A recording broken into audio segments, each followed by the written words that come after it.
సామాజిక న్యాయం కోసం గళమెత్తిన సామాన్యుడి స్వరం Kapunadu. Please subscribe our channel. Kapunadu వీక్షకులకు స్వాగతం. కాపునాడు ఆవిర్భవ సూత్రధారుడు మిరియాల వెంకట్రావు గారి పోరాట జీవిత గమనాన్ని స్మరించుకుందాం. ఆయన బహుముఖ ప్రజ్ఞాశాలి. తెలుగునాట ఎందరో కుల నాయకులున్న పరకుల ద్వేషంతో కాక స్వకుల మిత్రత్వంతో మనస్సులు గెలవాలి, అభివృద్ధి చెందాలి అని చెప్పిన విభిన్న నాయకుడు ఆయన. మిరియాల వెంకట్రావు గారు 1939 డిసెంబర్ 25న రాజమండ్రిలో జన్మించారు. పూర్వీకులు ప్రకాశం జిల్లాకు చెందిన ఆయన జీవితంలో అధిక భాగం విజయవాడలోనే ముడిపడింది. విద్యార్థి దశ నుంచి సామ్యవాద భావాలతో ప్రతి సామాజిక అంశాన్ని ఆ కోణంలో విశ్లేషించుకుని భవిష్యత్తును నిర్మించుకున్నారు మిరియాల. ఆ తరువాత ఆయన కాంగ్రెస్ పార్టీ వైపు నడిచారు. ఆపై ట్రేడ్ యూనియన్ నాయకుడిని చేసింది. రిక్షా కార్మిక సంఘం మొదలు ఫ్యాక్టరీ వర్కర్ల సంఘాల వరకు ఆయన నాయకత్వంలో పనిచేశాయి.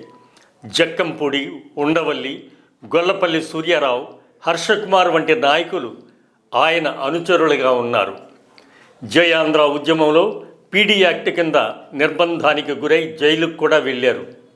ఉద్యమ నాయకునికి ఉండవలసిన అనుభవాలన్నీ ఆయనకు ఉన్నాయి. సమస్యలు ఎదుర్కొనడం, వాటిని పరిష్కరించుకోవడం అన్నది స్వయంగా అనుభవపూర్వకంగా ఆయన నేర్చుకున్నారు. రాత్రికి రాత్రో మరెవరి ప్రాపకం వల్లనూ ఆయనకు పదవులు రాలేదు. మైనింగ్ కార్పొరేషన్, హస్తకళల అభివృద్ధి సంస్థల చైర్మన్గా స్వయం ప్రతిభను చాటుకున్నారే కానీ మరొకరి నీడలో ఎదగలేదు. సాహిత్య నాటక కళారంగాలంటే ఎనలేని అభిమానం. సాహిత్యంలో వచ్చే కొత్త కొత్త పుస్తకాలని ఎప్పటికప్పుడు కొని చదివే అలవాటు ఆయనది. సమకాలీన సాహిత్య చర్చలు ఆయన ఇంట జరిగేవి. అలనాటి అందాల నాయకుడు హరనాథ్, ఏడిద నాగేశ్వరరావులు వెంకటరావుతో చాలా సన్నిహితంగా మెలిగేవారు. రావు గోపాలరావు, నూతన ప్రసాద్, నాటక కృష్ణుడు గుమ్మడి గోపాలకృష్ణతో చిన్నప్పటి నుంచి సాన్నిహిత్యం ఉండేది. మిరియాల గారి సహకారంతో రాజమండ్రిలో వీళ్ళు అనేక నాటకాలు వేశారు. తెర ముందు వారుంటే తెర వెనుక ఈయన ఉండేవారు. సాహిత్యకారులు, కళాకారులు, కార్మికులు, బడుగు బలహీన వర్గాలతో ఆయనకున్న స్నేహం భవిష్యత్తులో వివేచనాత్మక నిర్ణయాలు తీసుకోవడంలో సమతుల్యతకు దోహదపడింది. బీసీ నాయకుడు కేపీ రెడ్డియ, మాదిగ దండోరా నాయకుడు మందకృష్ణ మాదిగ తదితర నాయకులు తరచుగా వెంకట్రావు గారిని కలిసేవారు. 1988లో జరిగిన కాపునాడు సభ తన ఉద్యమాలకు స్ఫూర్తి అని మందకృష్ణ అనేక సార్లు అన్నారు. అనేక కుల సంఘాల నాయకులకు ఆయన మార్గదర్శిగా నిలిచారు. అంతేకాదు, కులాలకు అతీతంగా సన్నిహిత మిత్రులు ఉన్నారు. ఇక అధికారులైతే లెక్కే లేదు. ఐఏఎస్, ఐపీఎస్ అధికారులెందరో సన్నిహితంగా, గౌరవంగా, స్నేహపూర్వకంగా వీరితో మెలిగేవారు.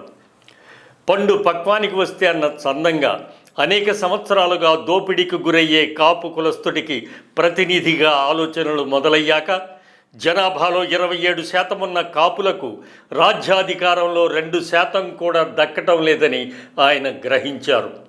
ఆలోచనలు చిగురించాక కాపు మహాసభను 1982లో ప్రారంభించారు.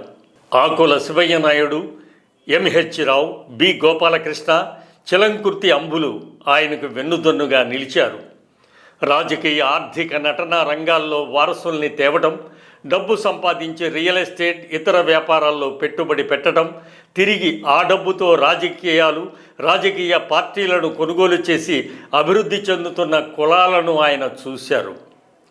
తక్కువ జనాభా శాతం ఉన్న వీరు ఎక్కువ జనాభా శాతం ఉన్న కాపులను అణగదొక్కటాన్ని మిరియాల సహించలేకపోయారు. శ్రీకాకుళం నుంచి చిత్తూరు వరకు యాత్ర చేశారు. కాపు, బలిజ, తెలగ, ఒంటరి, తూర్పు కాపు, మున్నూరు కాపు అందరినీ సమీకరించారు. అందరినీ ఒకే గొడుగు కిందకు తెచ్చారు.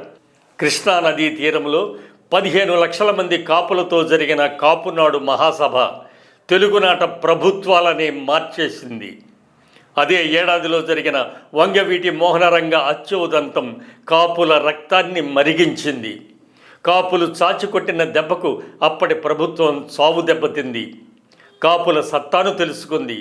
ఈ ఉద్యమానికి అంతం రాజ్యాధికారమే అన్న భావన కాపుల్లో అణువణువున నింపటంలో మిరియాల విజయం సాధించారు.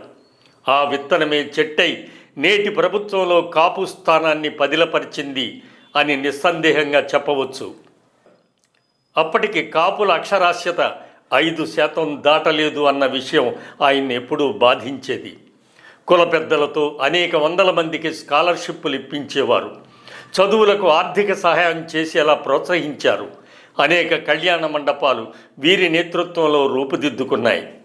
కార్తీక వనసమారాధనల నిర్వహణతో కాపు, తెలగ, బలిజ, ఒంటరి, మున్నూరు కాపుల మధ్య సంబంధ బాంధవ్యాలు పెంపొందించారు. కులాభిమానాన్ని చాటుకుంటే పదవులు ఊడిపోతాయని భయపడే రోజులలో కాపు ప్రజాప్రతినిధులకు సన్మాన సభలను ఏర్పాటు చేసి మీ వెనుక మేమున్నాం అని వారిలో ధైర్యాన్ని నింపారు. పాలక వర్గాల కుట్రలతో కాపు ఉద్యమం తన కళ్ళ ముందే విడిపోతుంటే మౌనంగా చూస్తూ ఉండిపోయారు. ఆరోగ్యం కూడా సహకరించలేకపోవడంతో ఇంటికే పరిమితమై అందరితో సత్సంబంధాలు కొనసాగిస్తూ ఆపత్కాలంలో సలహాలు సూచనలు ఇస్తూ కంఠంలో ప్రాణం ఉన్నంత వరకు కులం కోసం తప్పించిన నాయకుడు, మార్గదర్శకుడు ఆయన.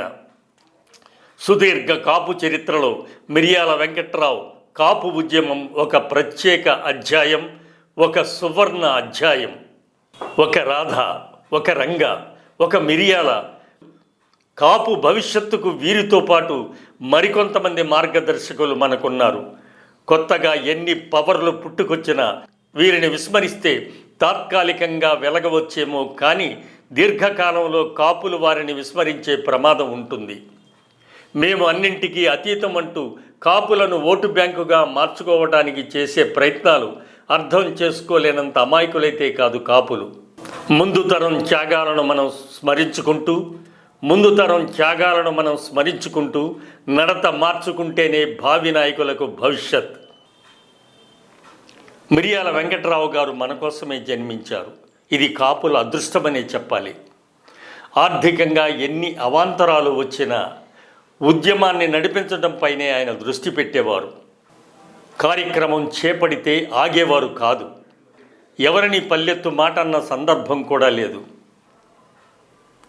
కాపులే కాదు, పేదవారెవరు కలిసి బాధలు చెప్పుకున్నా వినడమే కాదు, పరిష్కారం కూడా చెప్పేవారు. ఎవరికి తలవంచని మనోధైర్యం వారిది. కోట్ల విజయభాస్కర్ రెడ్డి హయాంలో ఏపీ మైనింగ్ కార్పొరేషన్ చైర్మన్గా బాధ్యతలు స్వీకరించారు.